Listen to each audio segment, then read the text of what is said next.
session is going to be a keynote presentation on OTT journey so far and road ahead. To present this topic, join me in welcoming Mr. Manpreet Bumrah, Senior VP, Alliances and Distributions, Eros International. Manpreet, thank you very much for joining us. Nice to have you. Please take it forward. Thank you very much. Sure. So, hello everyone. It's my pleasure to be a speaker here on World OTT Show. So today, our discussion is actually about the OTT, like what we guys have done till yet, what's the journey for now, and what's the journey ahead. So today, over the top has actually become a fancy. From 10 OTT players 4 years before, today the count has increased to 50 plus OTTs in India. That's a rapid growth. Complementing the diversity India has, there is something meaningful we find as a content offering in one or the other platform, OTT platform, which actually has contributed in increase in numbers of this OTT. I assume everyone knows what OTT is. Well, I think let's start by understanding how it got the name, or as we call it, OTT. So any guesses or any idea what people have about this? I would like to take your thoughts, in fact, over there on the chat window. Okay, so it got this phrase over the top because in the traditional distribution system, content was distributed through cable and satellite medium, which were DTH, MSOs, LCOs. However, the OTT model jumped the row over all the touch points in the traditional cable and satellite model and made a direct reach to the consumer by the means of internet. Hence the name OTT. From the time it started, the initial period for OTT was not very promising because of poor tech infrastructures and non-availability of the complementing content. However, OTT has seen exponential growth in last 7 years. Majorly, it took good care of all the stakeholders or the contributors in OTT. So the largest stakeholders are content creators, technology partners, distribution systems, and fourth is the consumer. So we will speak, in fact, I'll speak a bit of a brief in for all these four stakeholders. So one is this content creators, which includes the artists, production houses, creative people, rather the entire creative ecosystem who helps in creation of content. Technology partners. So technology actually has helped in streaming a meaningful content to the consumer, meeting up his or her unique consuming experiences. So we really believe OTT is a contact platform where content actually acts as blood and content actually acts as oxygen, and technology acts as a delivery mechanism, in fact, in the blood. So again, the third is distribution system. So very rarely it happens that an innovation leads to the acceptance, but when it does, it leaves its impression, something similar to what happened here, where some serious reasons, OTT, for some serious reasons, OTT has become a catalyst in the growth of partner ecosystem, giving B2B partnership a large limelight. For example, telcos provides internet bandwidth, and OTT is the medium to utilize the bandwidth. And this proposition actually made telcos partner there with OTTs, and which has helped them increase the ARPUs by upgrading and retaining their customer base. The business models were mirrored in various industries, e-commerce, retail, smart TV, and so on and so forth. So today, one of the reasons why TV are called smart TV, I must say that, is and not living the traditional definition of an idiot box, is because of the technology and technology enablement with the OTT plays a major role, in fact, in redefining the distribution system. So So the models that what we have there with within the distribution systems are like B2B model and B2B2C model.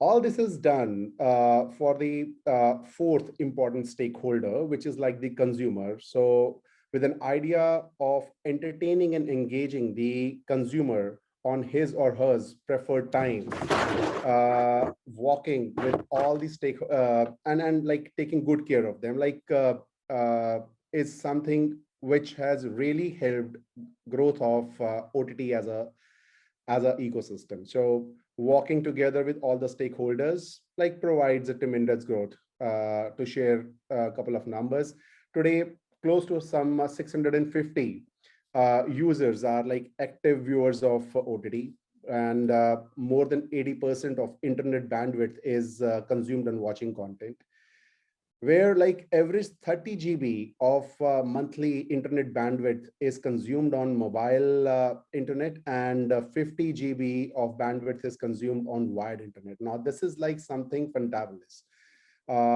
Back like in the era of like 2015-16, the average consumption per user per month was around 4 to 5 GBs. Now it's like a 10x growth that we are seeing on the consumption of internet bandwidth, largely driven by the content. So largely the growth of OTT started from tier 1 and big cities, and this was the this was on the back of affordable and high-speed internet. The audience was the young India between 18 to 35 years of age bracket, as they were the ones using smartphones and adopting new technology faster. And then something interesting happened. Traditional channels also started to move from cable TV setup to OTT space. This did two things, like expanded the content scope for OTTs, and second, expanded the consumer base.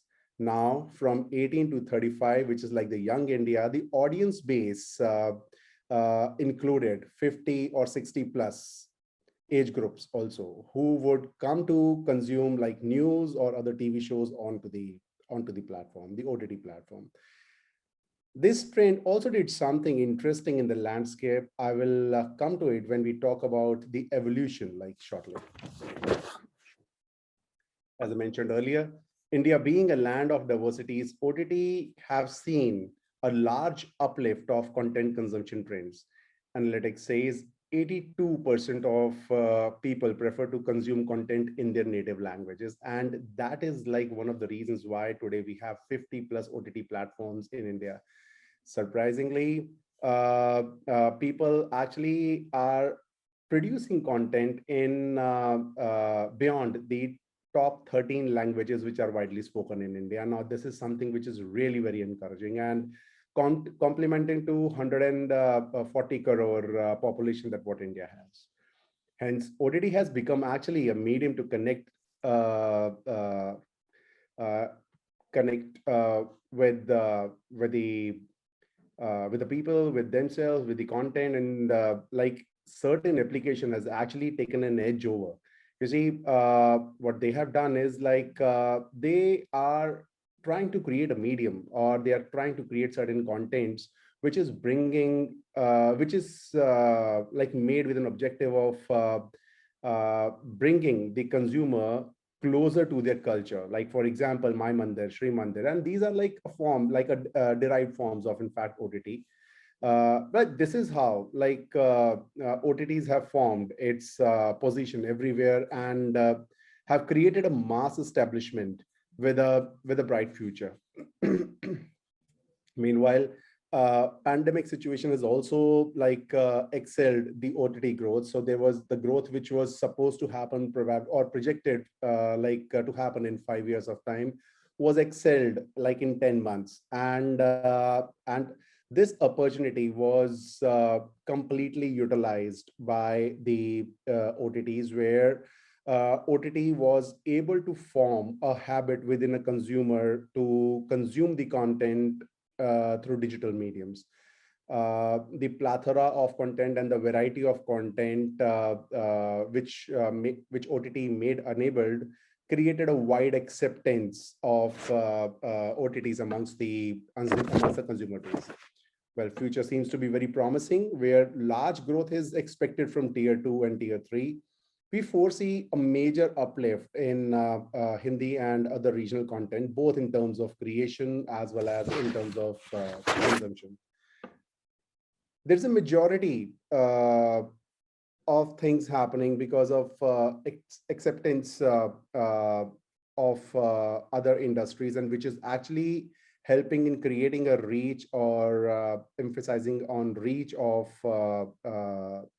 or spreading the reach, in fact, amongst the consumers. So this is like this is interesting to see that even the traditional distributors are which is like the MSOs or the LCOs are accepting the OTT as a medium of content offering, and they have joined hands with the OTT player. Like in our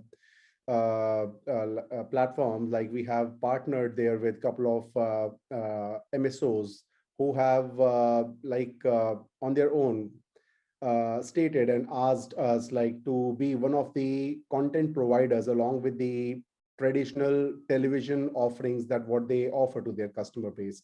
So this actually gives a belief that it's a big scope, in fact, for both the industries to coexist. And there is like we guys can work together, both with the traditional as well as the digital distribution medium of content. While I say all this, there is a serious work which is like happening to enhance the content creation. So today, like I was just going through the business, the Bombay Times, and there is one artist like who just mentioned this thing out that OTT actually gives them an opportunity to showcase their real self about real today. Now, this is something which is really complementing because there are certain restraints that what people or artists feel when they make content for the television or the movies, but OTT actually make them like do the acting or put the creative essence in such a manner that it is widely accepted by today's generation or today's youth. There is a lot much improvement, in fact, in content which is happening. I think like from where we were like 3 years before to now, there is some serious production investments which are happening, and the production quality has grown up significantly. There is serious involvement of investment which is happening on like AR and VR in order to provide a different experience to a consumer base and all. And like there are lot many technology aspects which are also getting addressed right now, so or introduced right now. From the time like OTT started, it was just like showing content digitally to the consumers. But in today's time, like there is a lot of enablement of technology which is happening, which is putting up the recommendations, showing up the relevant content, creating certain hooks, in fact, and how we guys can actually make a customer hook on to the platform and explore and discover more content and become a loyal consumer. And also there is lot technology aspect which is playing up a major role here, and future pretty much seems to be like very promising on that. One very interesting thing that what we people are also doing at our end, and like that really stands as innovation amongst the other OTTs, in fact, in India or across the globe. So there is like a dynamic subtitling that what we guys are providing now, because So what it does is that dynamically these subtitles are converted into the native language. So like we guys have successfully converted like Hindi subtitles into English and from English into Arabic. Now, this is something which has really helped us increase our consumption base in UAE market. The future like really promises this thing out, like such innovation and advancement is something which is gonna increase the subscriber base and the consumption patterns there globally, because after Hollywood, like Bollywood is the biggest content guzzler across the globe. So what I would like to say, in fact, at the end is that technology seems to be like pretty much evolving here, and the content as well as technology are amalgamating into a contact platform, or what we call is like OTT. Anything, I'm like, it's like if anybody would want to ask something, more than happy to answer that. Hey, Manpreet, thank you very much for sharing some insights. One of the things I want to tell you is what Eros now is doing with subtitling is pretty innovative. And Yeah, I think it is. It's fair to say that Eros now is one of the first companies in the OTT ecosystem to come up with such tools which could instantaneously convert any language. Great stuff. So we are running out of time. So unfortunately, we don't have time to ask you the questions, but I would personally share them questions from the audience, and you could answer those questions offline. And Manpreet, thank you very much for talking about your role, sharing some amazing insights. It's a pleasure for us to have you as well as Eros now taking part in the initiative. Thank you very much for your time. Appreciate it. Thanks a lot. Bye-bye.